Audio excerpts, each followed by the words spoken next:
Hello everybody, and just here, and welcome back to what's it called again? Benriya Saitou-san Isekai ni Iku. Handyman Saitou in another world, or however it's translated. Am I peeking? No, I shouldn't be. Episode 4. Right. What's going to happen in today's episode? I don't know. On a larger scale, I guess we can assume they're going to get into the dungeon, because that was the big takeaway of the previous episode. However, in detail, what will happen? No clue. A bunch of vignettes, and you can't really predict this style of a show that doesn't have a coherent and chronological storyline, right? But we're probably going to enter the new parts of the dungeon, and there's going to be much adventure to be had, most probably. Our main team might meet some secondary characters that we've already met, but besides that, I have absolutely no predictions. Maybe they're gonna find a Roomba, and Saitou is gonna have it. I don't know. I guess that would be one prediction that I can make. In the previous episode, though, that's something I can talk about. The big thing that happened, and it's kind of surprising that a big thing happened, because this series has been just a bunch of vignettes so far. But Saitou did uncover a new part of the dungeon while chasing the Roomba. And the entire dungeon was immediately reinvigorated. So many people are coming there to explore it, and money is flowing, adventures are flowing, it's fun again. Besides that, we met a couple of new characters. We met the Force Mage, I think that's what the title was, of the old man with a giant mace-looking staff. We met the ninja who can pin the shadows, made friends with the demons, and a witch lady whose shadow is a portal to the demon realm. So those are certainly interesting characters. We witnessed a live stream by the hero party, or at least one of the members of that hero's party. We had the formation of the hero party. Wait, was it in the previous episode or in episode 2? I can't remember, I'll be honest. But yeah, there were some hero party shenanigans, of course. And of course some shenanigans of our party. Among them was the weird mushroom that's such a delicacy that you can't help but suck it. And of course some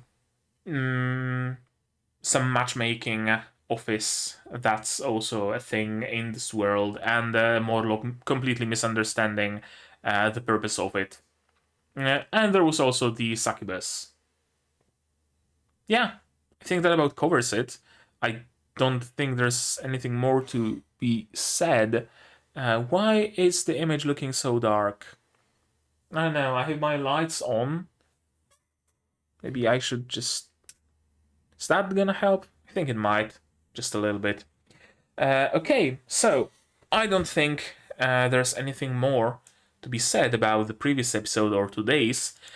So we should just start watching it, right? To do that, you're gonna need your subs to follow along. I'm gonna need my sound to hear what's going on. And I'm gonna have to ask you for your support. Monetary, Patreon, Throne, links in the description below. Or not, share my content, spread the word, costs you nothing, helps the channel.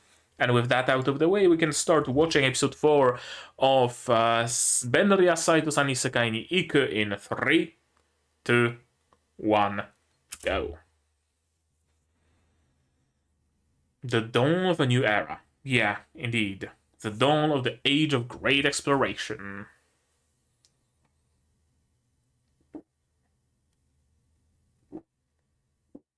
That's some carbonated yerba mate cola. Interesting, for sure. No, genuinely, I do like it. Never thought I'm gonna like carbonated tea, and yet here I am.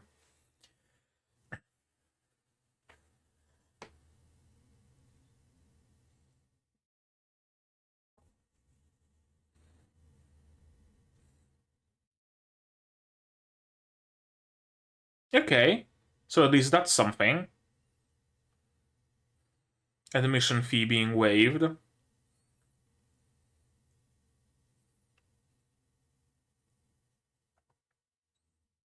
Right, and we learned a little bit more about how Saito made it to this world.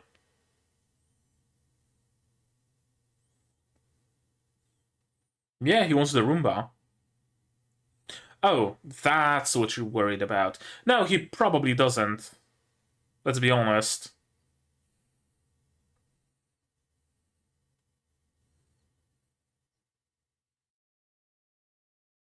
Hero with some flair, for sure.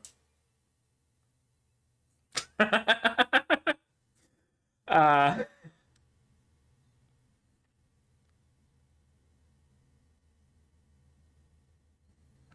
okay, yeah, makes sense. Essentially a PR campaign.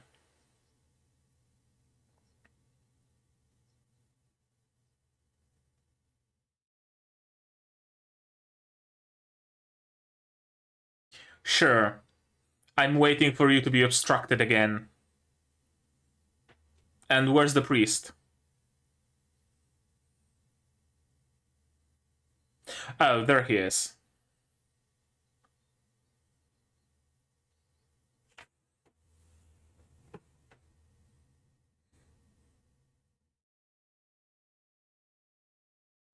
Montilpuit. Wasn't he... Didn't he have a different name in the previous episode? Oh? Oh. A poisonous, petrifying spike or something.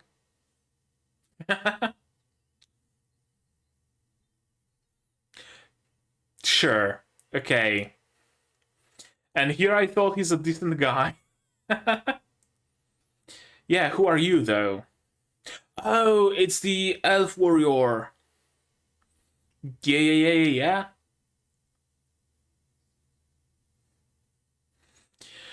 Where's your healer, lady?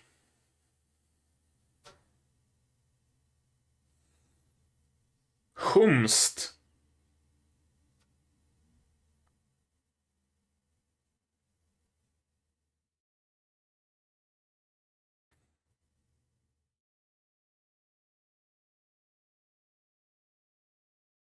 Why would you need to fight?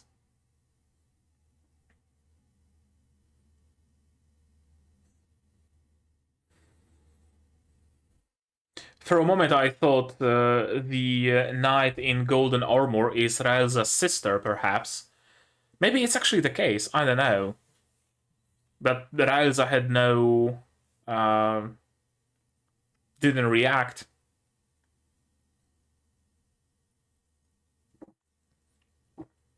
That's an interesting voice coming out of this body. Oh, that's the Demon Lord! Da! Of course, that's the Demon Lord inhabiting the body of a young hero.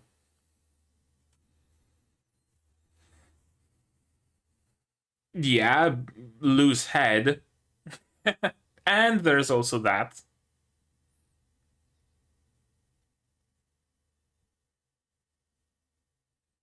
Ooh, okay, that's no bueno. Whomst?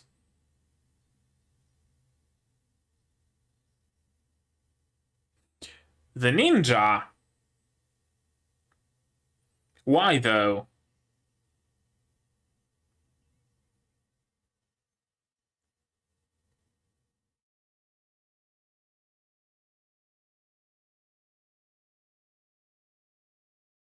Okay.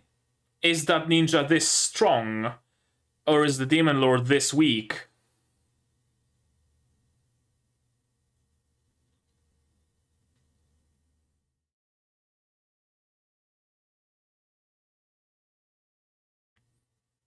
Is that a different ninja than the one who was with the witch?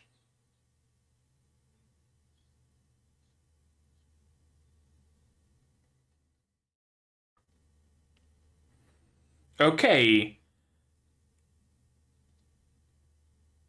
Oh.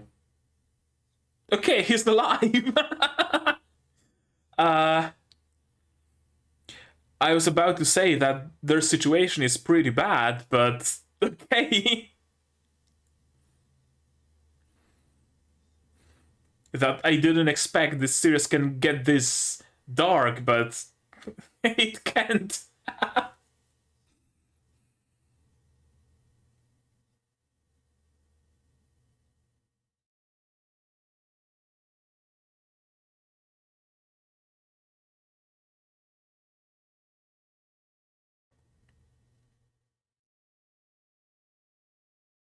Is King gonna join in on the fun?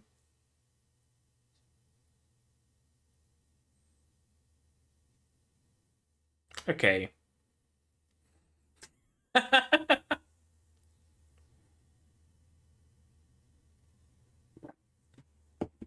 Yeah, right. Why is he not participating? He can't travel through the dungeon with this staff of his. Of course, makes sense. Probably can't turn corners and yeah.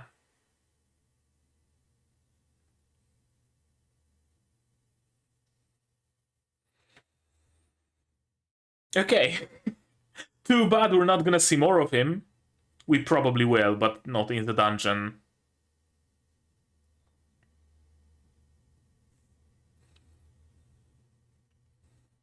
Oh, just sleeping gas. Thought it might be poisonous, but...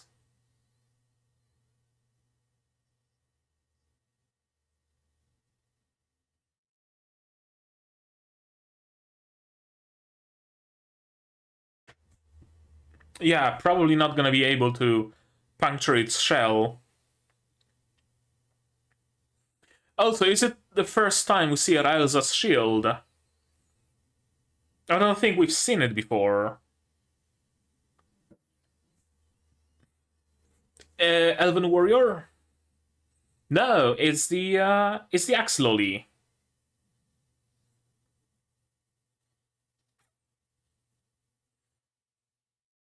Okay, she's strong.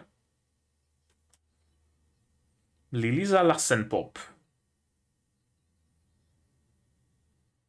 Maho Shoujo Ririza.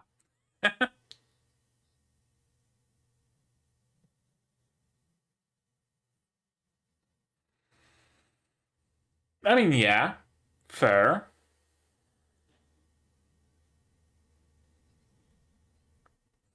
That's an interesting combo. Magical Thief.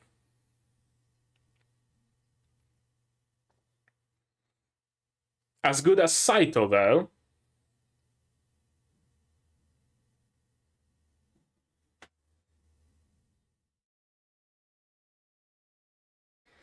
Is that gonna turn into a competition?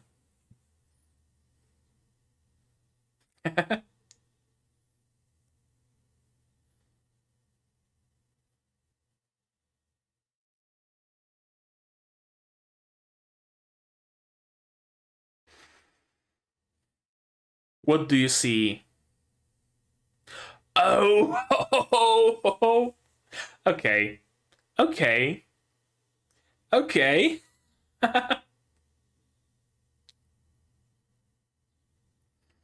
Unexpected, but not unwelcome.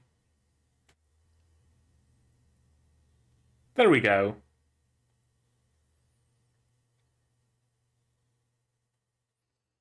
That's a lot of crystals.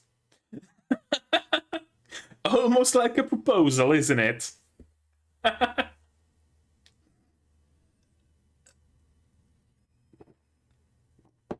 Wasted opportunity for some shoujo flowers.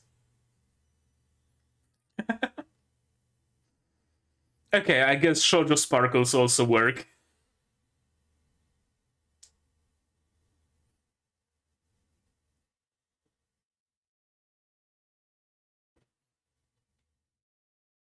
Okay. Probably not the rival Raelza expected, but a rival nonetheless. How and why? Or is it simply not necessary to know the reason.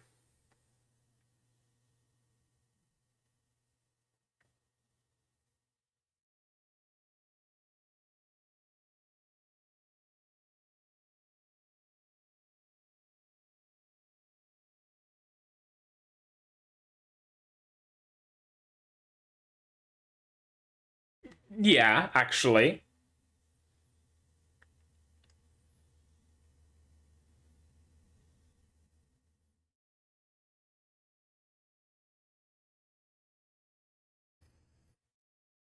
Fuck did you do? Yeah.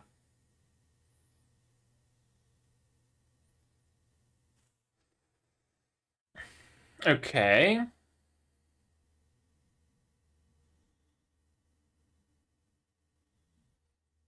Grenades? Oh, holy water. Why not?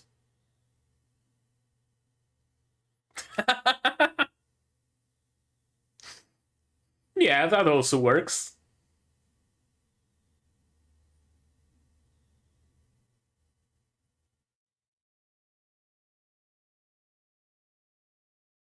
Dried potato?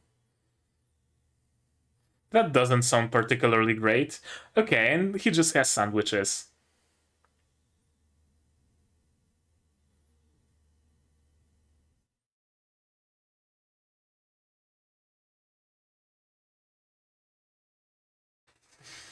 Hmm.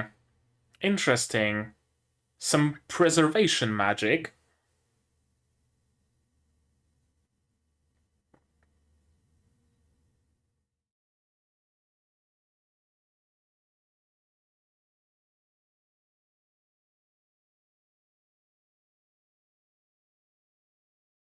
Projecting much? Yeah, he is projecting.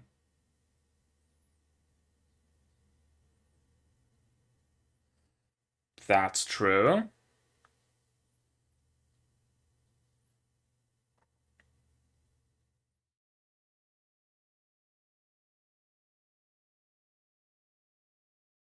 Oh, hello.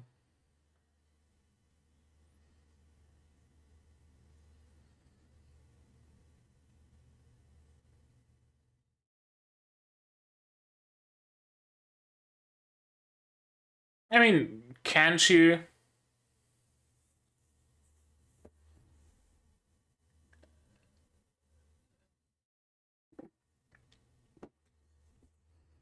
I guess Kynes is oblivious enough to genuinely be worried about Maipo. Manpo?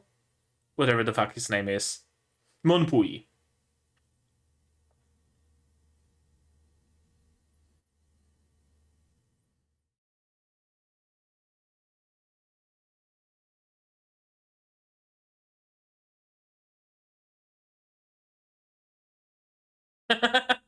I mean, yeah, no doubt.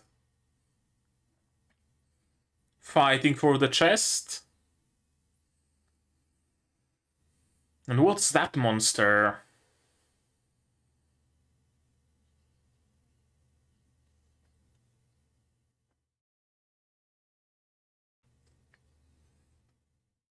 Oh, the Elven Warrior. Okay. Hello. Just like that.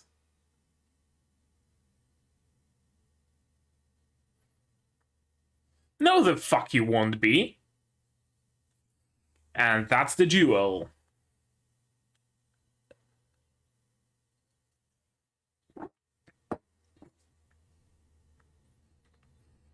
Oh, and here's the healer girl.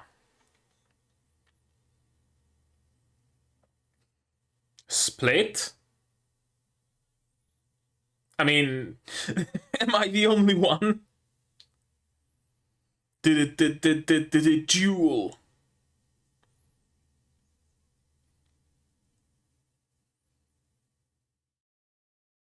Okay, that's actually a bigger penalty.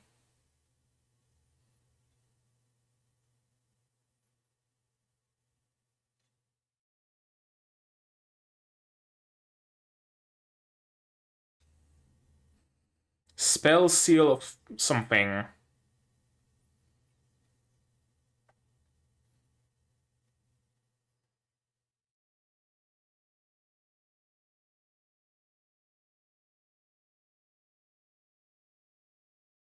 essentially a dueling spell.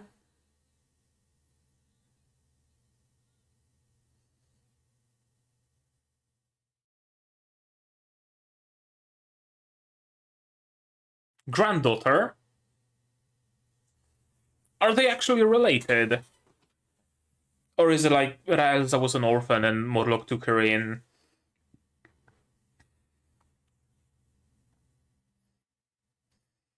Watch the duel be just junk and pawn. Or maybe not, after all.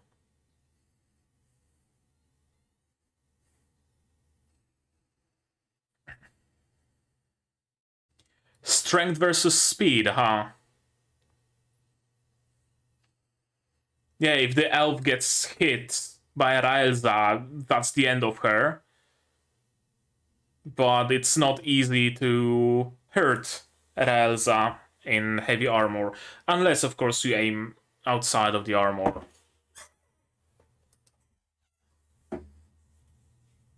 What's that? Rogue combat mode? Raelza light armor, okay. So she wears armor underneath armor.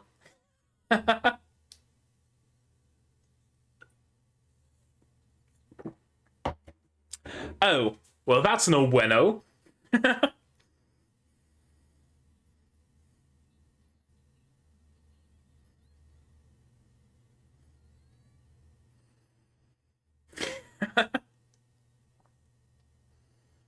Who got the chest in the end? Okay, I guess that also works.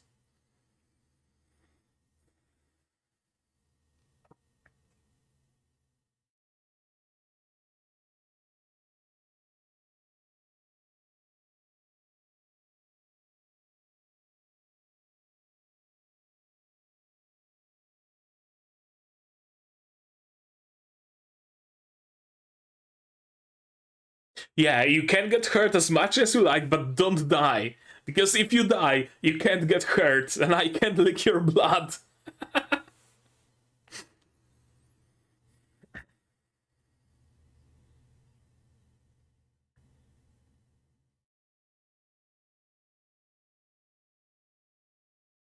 Just don't stab her with those claws.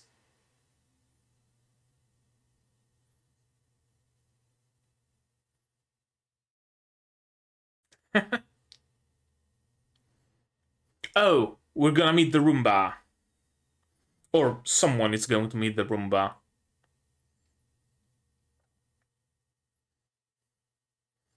There it is.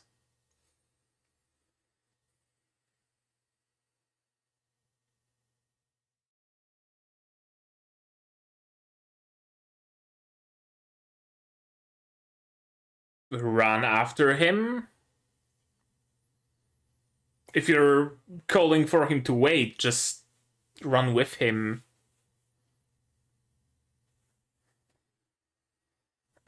Who's he gonna meet? Oh, okay. Okay, that's a lot of items from not just Japan, but all over the world. Interesting. The plot thickens, doesn't it? Oh, it's the ferry that the ninja had. Yeah. That's the chubby ferry.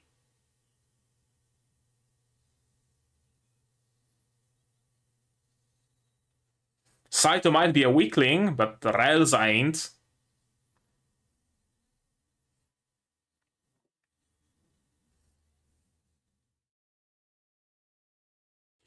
Right. Shadow bind, or whatever it's called. Shadow stitching.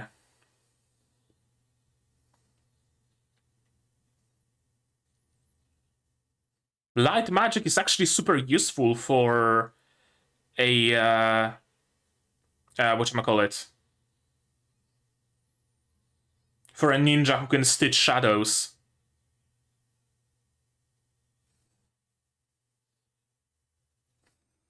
And as it turns out, the dwarf doesn't just have shields and magic, but also a crossbow. And of course, magic.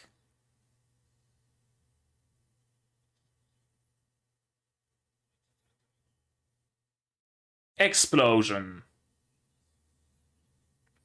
Magician with a crossbow. I mean, that's a great combo, isn't it?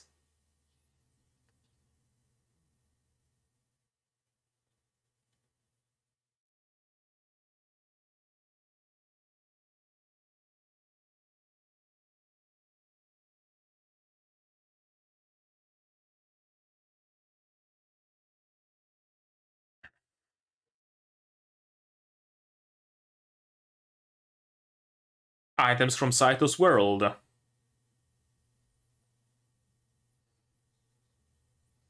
A former student, I'm assuming.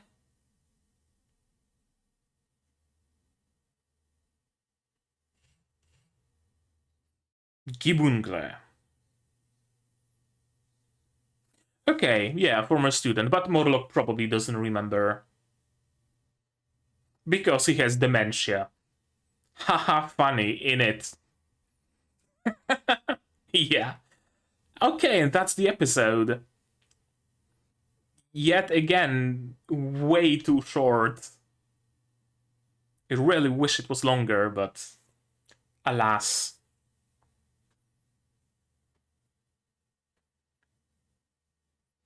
Alas.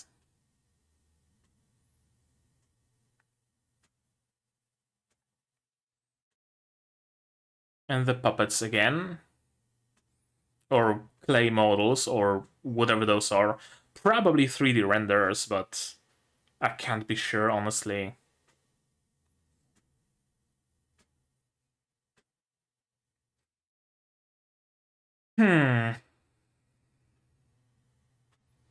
Yeah, the plot thickens, for sure. Who's that ninja? What does he want? How are all those things making it into the dungeon? Why?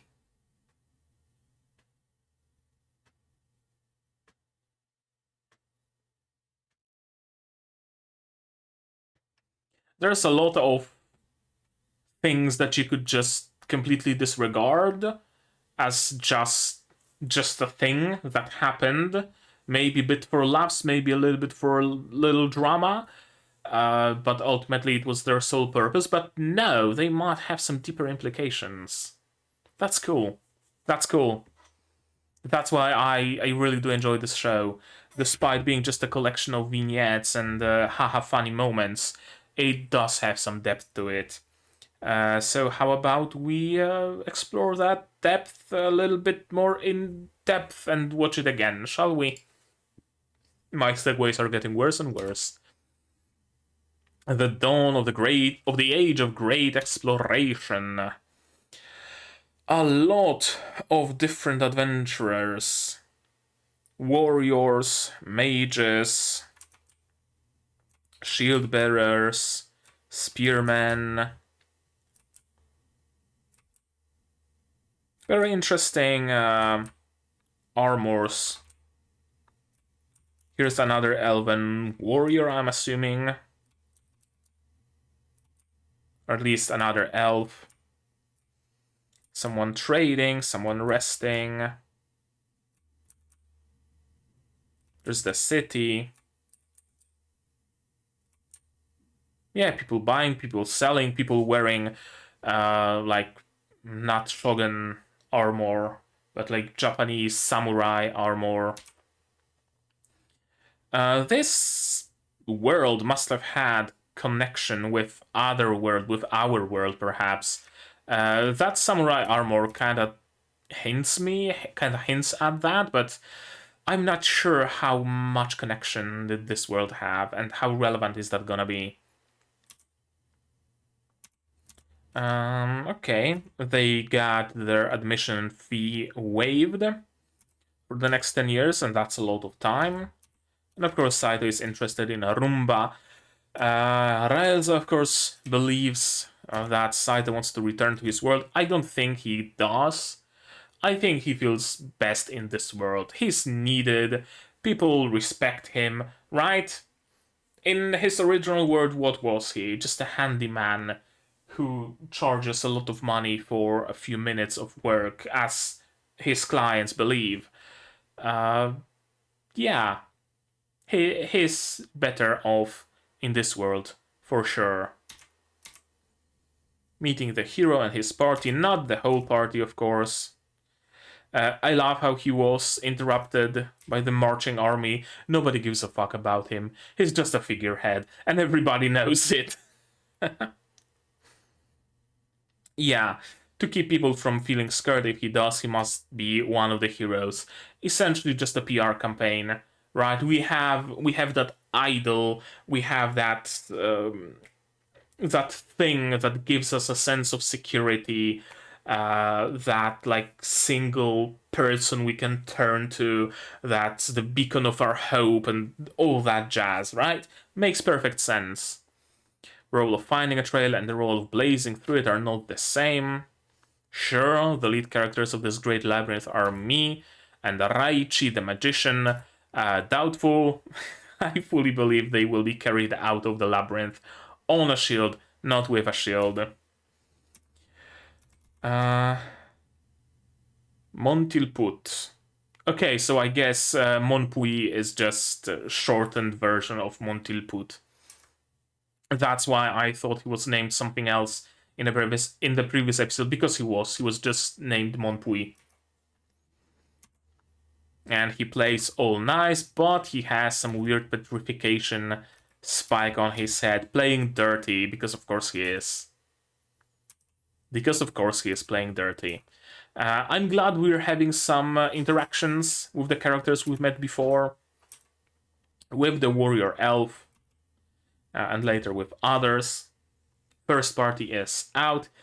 Initially, I thought this is Raelza's long-lost sister, or estranged sister, or perhaps mother, or something like that.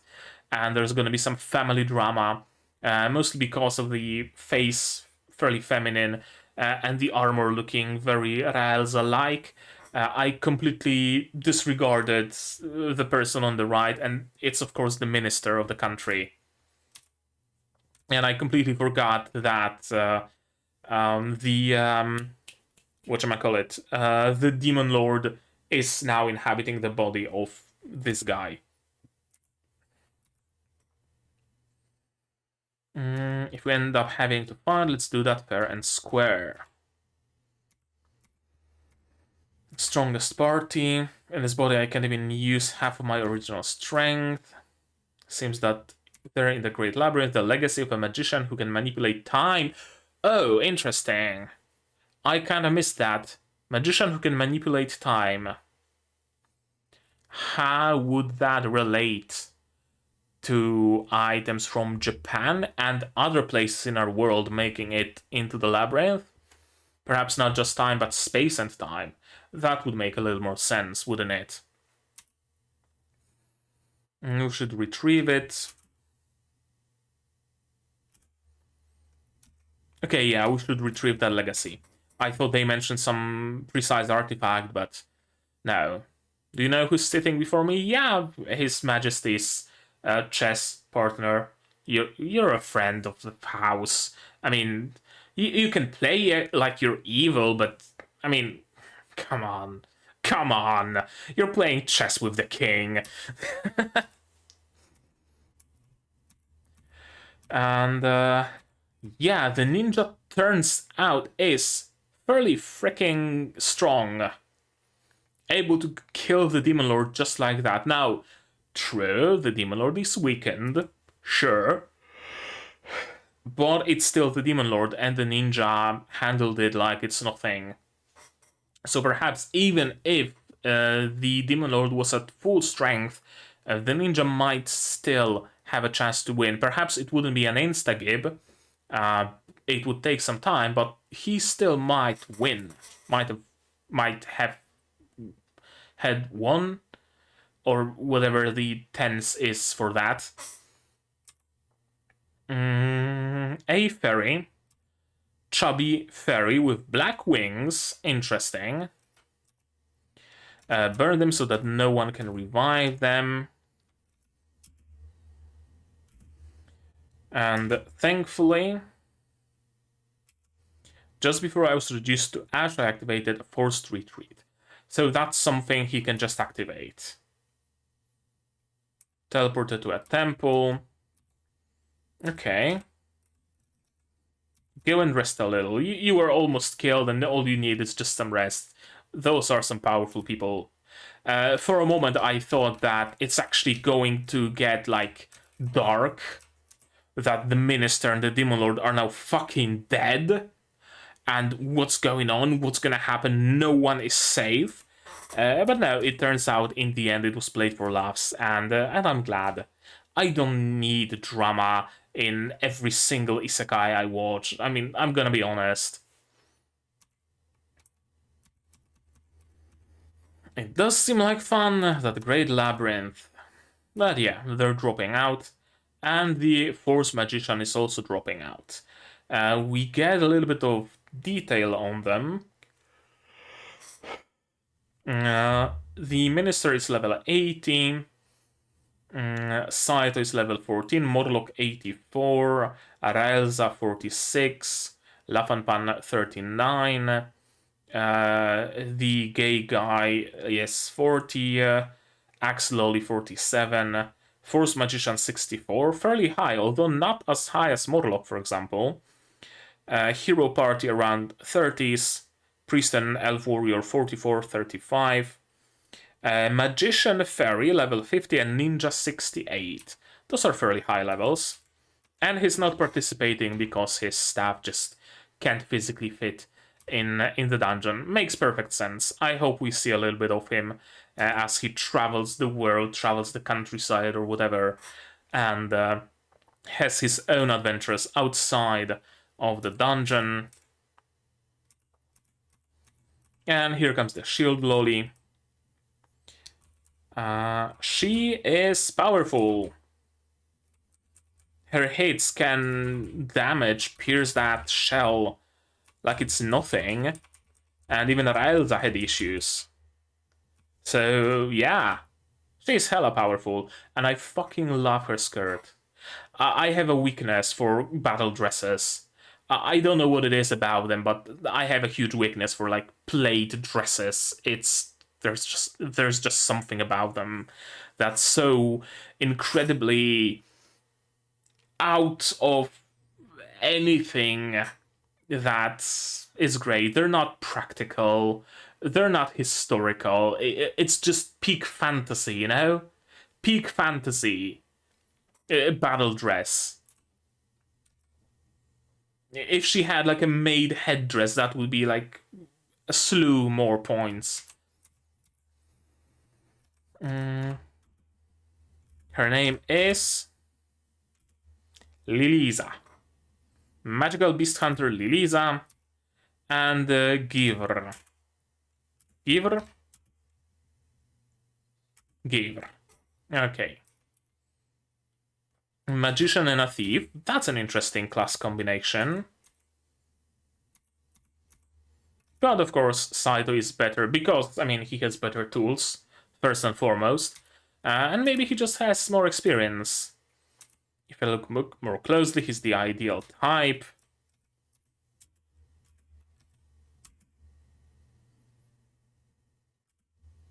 For you.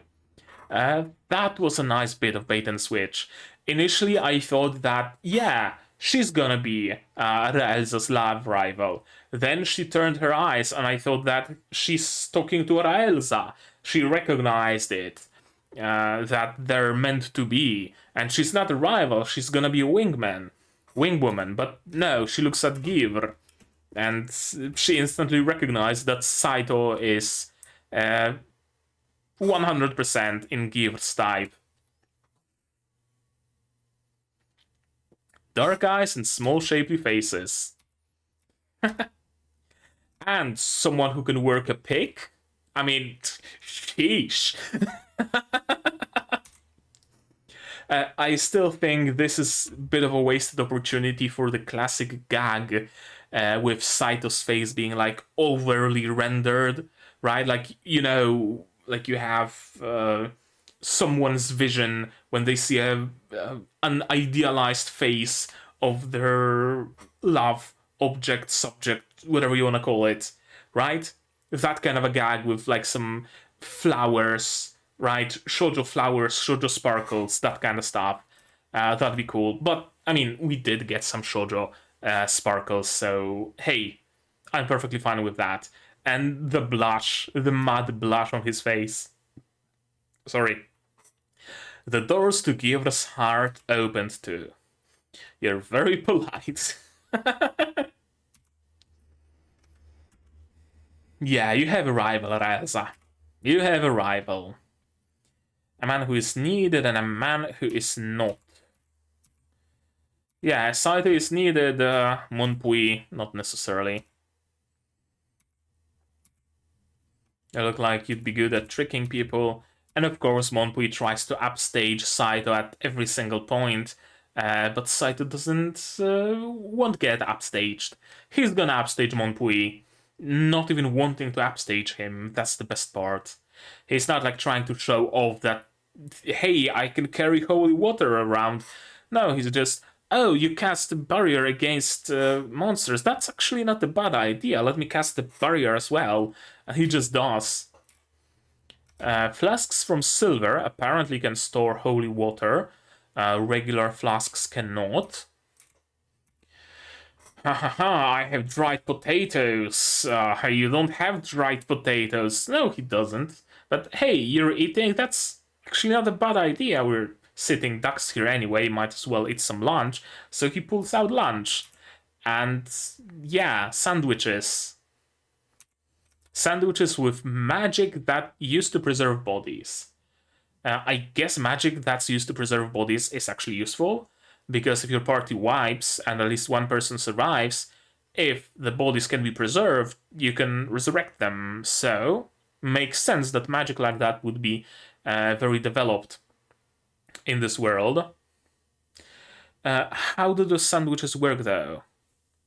Like, you probably can't see my cursor, but this is the bottom bread or top bread for this meat, lettuce, and cheese sandwich, and this is the top bread. And then you have some apples, and then you have just a slice of bread. Then you have a full closed sandwich and another full closed sandwich. So this is like this illusion where you have like two cylinders at the bottom and three square columns at the top.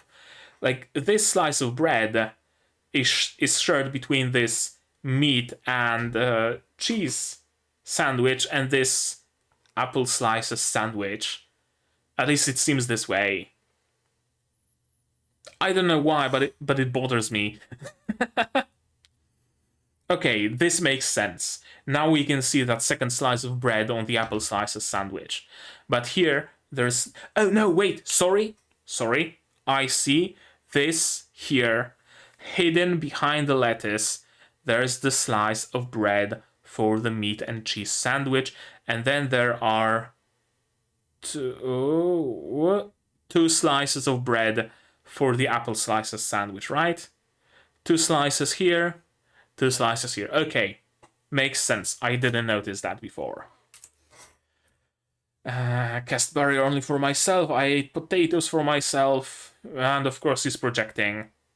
I'm scared that you might have poisoned them to get back at me for before, because that's what Monpui would have done himself. So he believes others will do that as well. Makes perfect sense. Projection. My allies won't trust me either. I mean, yeah, after what you pulled on them. For sure. If I want to be treated with kindness, I have to be kind. I wonder if he's gonna get a character arc. Like actual character growth arc for Monpui. That'd be interesting. Can change the way I live now after all this time. Can't you? Kites is, or whatever his name is just about gullible and pure enough to not notice your malice. So you can start on a new leg, or again, whatever the term is, without even having to, I don't know, say sorry and apologize. without having to say that you're starting a new leaf. You just start a new leaf, and Kites is not gonna be any wiser. So you can't be in a easier situation. Kinds. The duel.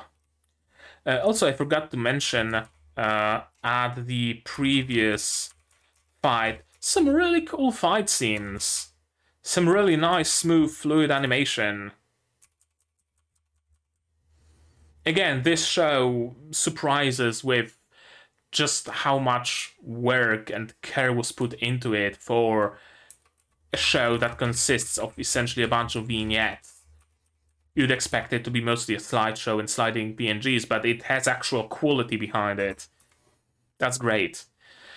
I'll be taking the treasure. No, I'll be taking the treasure. No, I'll be taking the treasure. No, I'll be taking the treasure. Of course, time to duel.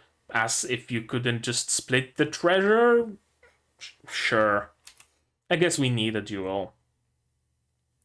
It's forbidden for adventurers to fight each other within the Great Labyrinth, where there is mutual consent. Sure. Spell Seal of Confirmation. I don't know what it is, but apparently, like, probably some binding magic that forces the result of the duel to be honored by both parties. Something like that.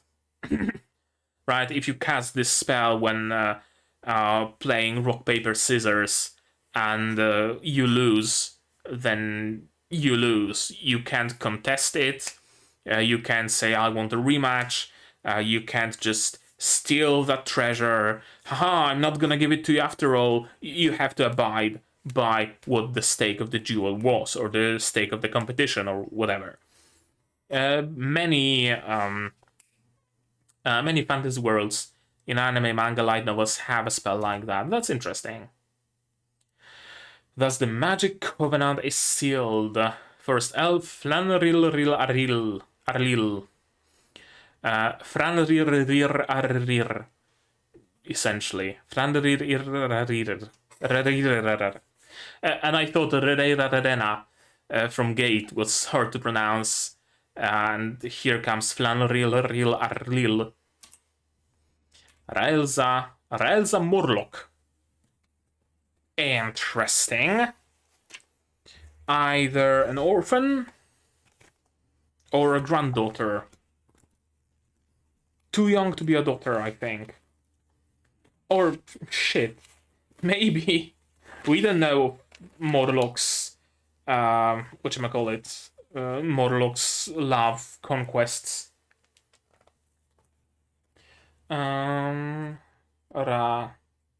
Elsa is Morlock's granddaughter.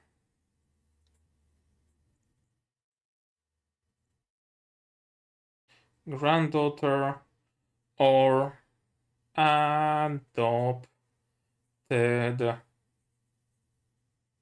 orphan. One of the two, for sure.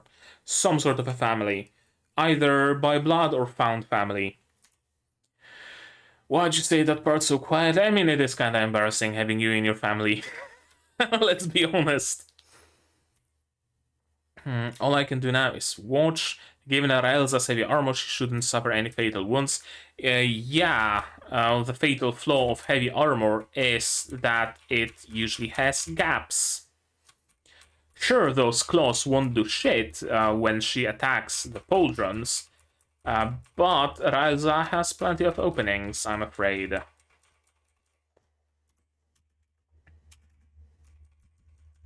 This is a very classic duel setup, I guess you could say. Was that animated on once?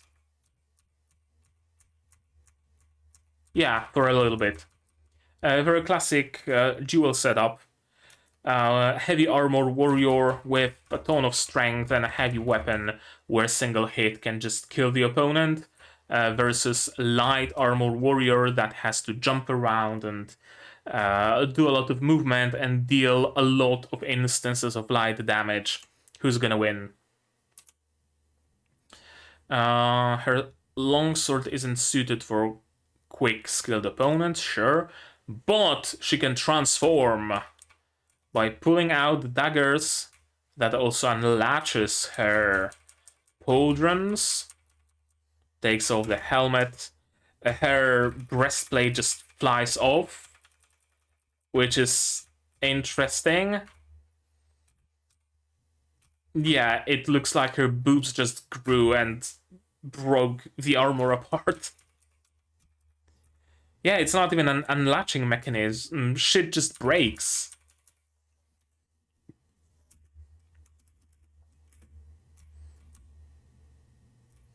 Armor activated, Raelza light armor. That implies this is light armor she wears underneath her heavy armor, which is great. She loves armors, and I love her.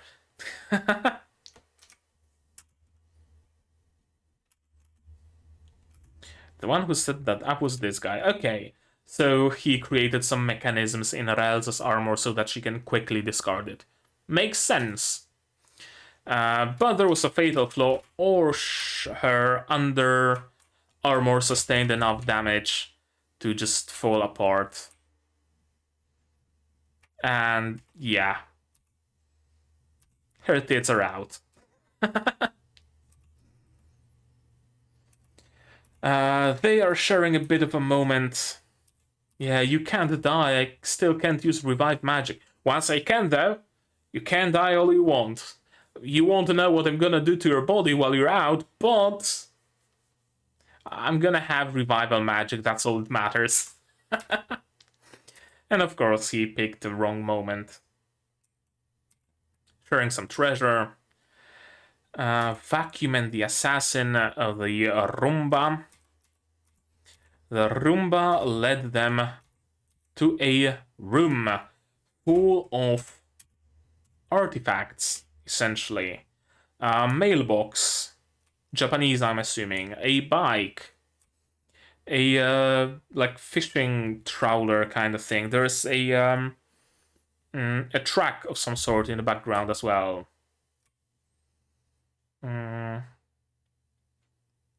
That's the Native American totem pole and cars from 2 different time periods. That's Chinese dragon dragon dog thing. And on the left, you see like a classic 80s-ish American sign, probably for like a car cinema or something. Steam locomotive. Yeah, I think I also see a plane. Maybe. A lot of shit from all over the world and all over the time. So maybe there is something about that one wizard or whoever that that can manipulate time. This is actually great. This I love. This I genuinely do love. Sure, flashbang, blind your enemies makes sense, right? But then you remember he can step on shadows. But to step on shadows and to stitch those shadows, he needs a shadow. There is very small, tiny little shadow here. And if there was no, no torch, there would be no shadow at all. And the ninja wouldn't be able to do shit. So he forces the shadow to exist with the help of his fairy friend. The magic light can be on the dim side. This guy's a weakling. Ninja's specialty is the dark, but his specialty is shadow. Yeah, shadow stitching. He needs light for that. Mage Dwarf to the rescue. That's cool. Fairy battle. That's great. And Monologue, of course, stumbles his way towards them as well. This is also cool. I love that he casts magic at very close proximity, very close range, right? He opens with a crossbow shot, So, of course, the assumption the enemy makes is, okay, I'm dealing with a ranged enemy, so I'm getting up close and personal. He's not going to be able to hit me. And then he pulls out the magic and explodes, and psych, you thought, right? That's cool. I really do like it. I had an idea for a character who had fire powers, but their powers, their magic was or magic control or whatever was somehow stunted, and they couldn't like cast fireballs. It would just fizzle out after like a meter and a half or something. They couldn't do ranged fire magic, but they could explode their fucking fist. So they would cast fireball, keep it in their hand, and just punch you with a fireball. And this dwarf very much reminds me of that sort of a character, and I love it. I really do. Very creative use for magic as well. Cage ablaze, fill now with spirit and will. I release your binding chains. Tier 3 fiery heat blast, and he can still move. He's strong, he's very strong. But what the fuck is his deal though? He's not with the Demon Lord because he attacked the Demon Lord. He's not with the Kingdom because he attacked the Minister. He's not with the Adventurers because he attacked the Adventurers. Who the fuck is he? Like, honest. What's his deal? What's this place? Yeah, it will be interesting. I hope we spend a few moments like scavenging through this area, looking for things. Like, take the fucking bike. How amazing would it be to have a bike in this world that uses horses and stuff? It's small, it's narrow, you can take it even to the dungeon. You can put some like stuff on it to carry with you. You can build a little tow cart that you can attach to the bike. It requires no food, it requires no... I mean, it does require stops when you get tired, but you don't have to care for it like you do for an animal. It would be amazing if they did get at least a bike from it. It's been quite a lot of time. Master. And of course, Morlock doesn't remember. Because of course, because Morlock is Morlock. We're used to it by now.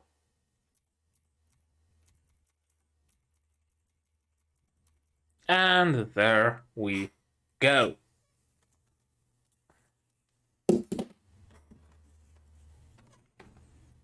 There we go. That was episode 4 of Benriya Saitou-san Isekai ni Iku. And we did get a few vignettes, but they are slowly but surely making a more coherent story. Right? Like, the chronological order is still not entirely set, not entirely clear. Right? Did they fight the Elven Warrior before or after they fought the Beast, where the axe slowly helped them, right? That much isn't quite clear. What did they do between those moments? That's also been cut out. We still stick to the vignette way of presenting the story, which is cool, which is very unique, and I think it really works well for this show, because you can completely skip on the downtime of just walking through the corridors and sitting and talking. Everything is action, everything has some significance, which is cool. Unusual, but cool for sure. But we are in a single location now, and we have a goal, and we are getting closer and closer to that goal, right? And we have all those other characters who are all this time just going wherever, in the forest, by the river, or wherever else. They are now all flocking to that central point. Everything is centralizing a little, and everything is going towards the exploration of this dungeon. And now that we uncovered more things that came here from our world, that's also going to shape this story a little bit, I feel. For sure we will still get some vignettes, but I feel they might be about, like, Saito taking a sample of rubber to a store, asking if they have something similar because he wants to fix the flat tire in the bike that he got out of the dungeon. We can see a vignette about, I don't know, the guy, Givre, I think was his name, the one who was with the Axolotl, finding something on that pile of Japanese and our world stuff in general, because it wasn't only Japanese. Finding some, I don't know, a doll or something, or a plushie, and instantly falling in love with it, and taking it with him as a good luck charm or something, right? It's centralizing around the central point of the new areas of the dungeon, and perhaps even around this world artifacts. I can make at least some predictions for future episodes, and that's cool. That's really cool. What else needs to be said about this episode? Let's see. Right, the otherworldly or our worldly stuff in this world. That's also very interesting that it comes from all sorts of places in the world. It's not just Japanese stuff. Usually in situations like that, Isekai is only Japan. Like, every time a gate to another world opens, it's in Japan. Every time someone gets isekai'd, they're from Japan.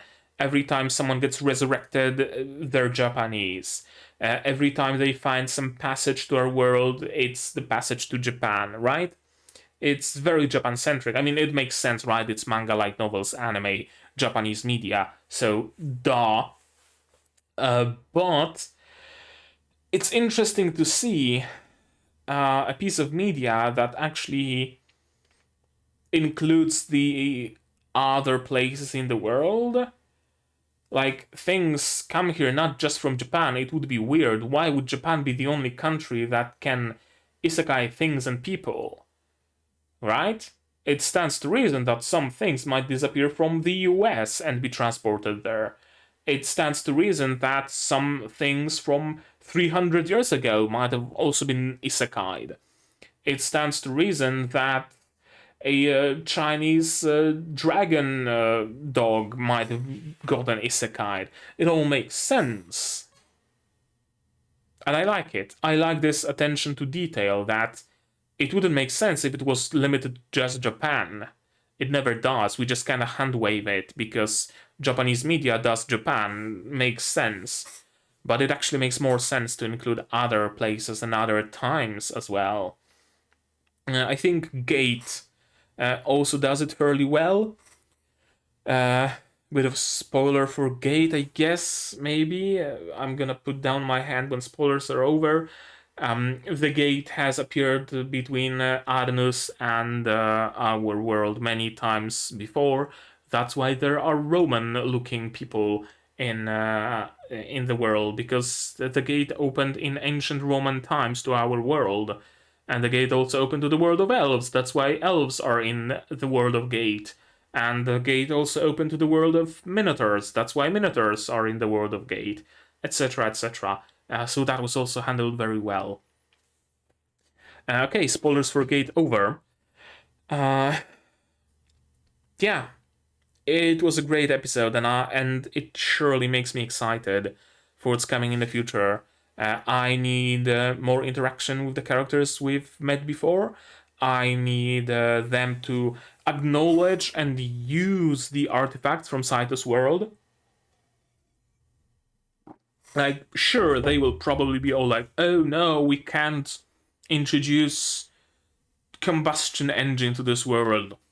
Saito already had those reservations, right? I can't make guns, because how's that gonna reshape this world? I can't be the one responsible for it. So they will have reservations from bringing a fucking car or a truck or something back to the outside of the labyrinth. But I don't think there would be much harm in bringing like a pocket knife or a bike or something like that. Those are things that reasonably could have been made by a blacksmith, right? So I hope they acknowledge it, and I hope they use that treasure trove. Would feel kind of bad if they just completely hand-waved it and sealed it or something. So I hope that happens. Also interesting how many things are being revealed about Morlock. Apparently Raelza has her surname Morlock, and Morlock had a protege, a dwarf protege, or at least the dwarf claims so. Some interesting threads are beginning to unravel and unveil, and I'm all for it.